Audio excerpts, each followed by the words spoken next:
TV5 News Update. Good evening, everyone. I'm David Custer. Here's a look at the stories we are following tonight.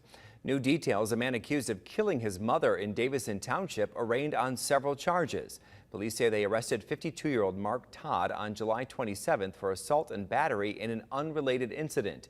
His mother, 73-year-old Dita Todd, was found dead later that day inside her apartment on Charter Oaks Drive. Todd was arraigned Saturday on multiple charges. He's due back in court next week.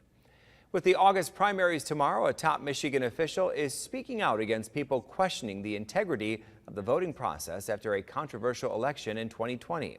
Michigan Secretary of State Jocelyn Benson assuring voters their rights will be protected when they go to the polls. Benson points out there have been more than 200 audits and reviews of the November 2020 election by both a Republican-led committee and the state's Auditor General that confirmed votes were counted accurately and fairly. This multifaceted attack is carried out with misinformation, lies, legislative strategy, meritless lawsuits, and threats to and harassment of election officials and their families.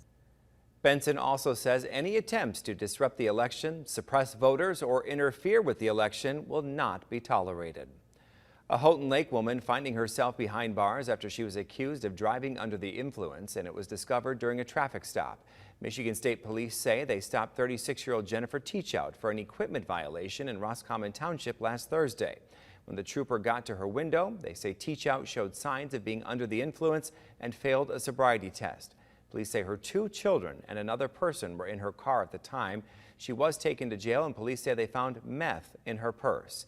She faces drug possession and child endangerment charges, and her bond was set at $75,000.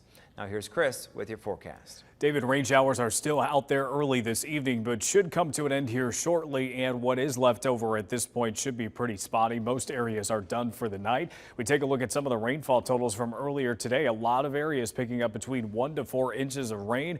We definitely needed it. It just wasn't widespread enough. A really narrow line that essentially ran right along M46. Skies are starting to clear as well, so should have a chance to end the day with some sun. We should also get less humid behind a cold front passing through as well. Going into tomorrow morning, our skies will clear a little bit, but clouds could be a little bit more stubborn than the thumb in some of our northeastern areas initially tomorrow. And a few showers will try to develop, but those should move out pretty quickly if they even develop at all. Very low chance, and then we'll see sunshine for the afternoon. Low temperatures tonight, upper 50s to low 60s, and we go into tomorrow thinking upper 70s to low 80s. A little bit cooler in the thumb just based on some of the wind direction, but overall not a bad day there. Temperatures Wednesday could be in the 90s. We will be humid on Wednesday as well, so we'll likely feel a lot warmer than that. The one thing that could get in the way of those 90s, if a system from Wisconsin survives the trip into Michigan on Wednesday, that could keep our temperatures a little bit cooler. Your 7-day forecast shows temps cooling down towards the end of the week on Friday,